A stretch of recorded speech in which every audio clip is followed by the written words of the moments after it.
Ay almadım cennet almadım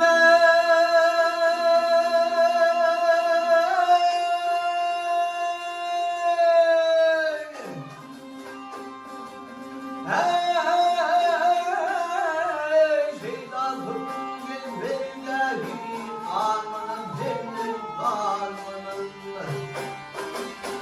Bağrım yaktı ıslım geldi Hüsem benim dertlerdi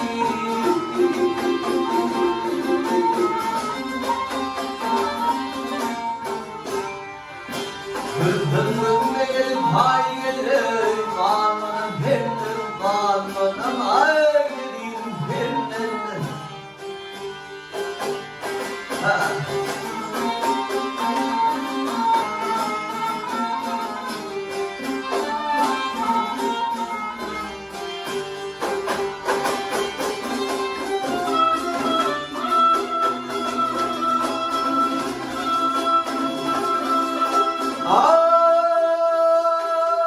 Amin hem merhameyle rezana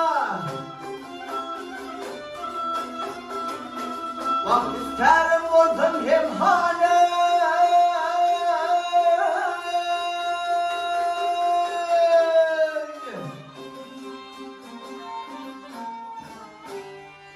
Vah boyun gelip almanı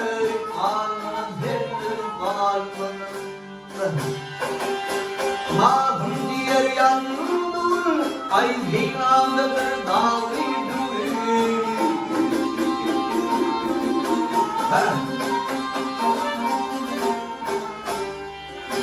Ötürün kalmın boyun kalmanın derdim kalmanın öyleyim derdim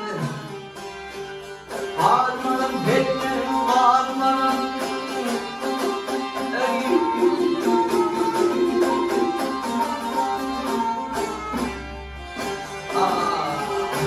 Ötürün kalmın boyun kalmanın derdim kalmanın öyleyim derdim kalmanın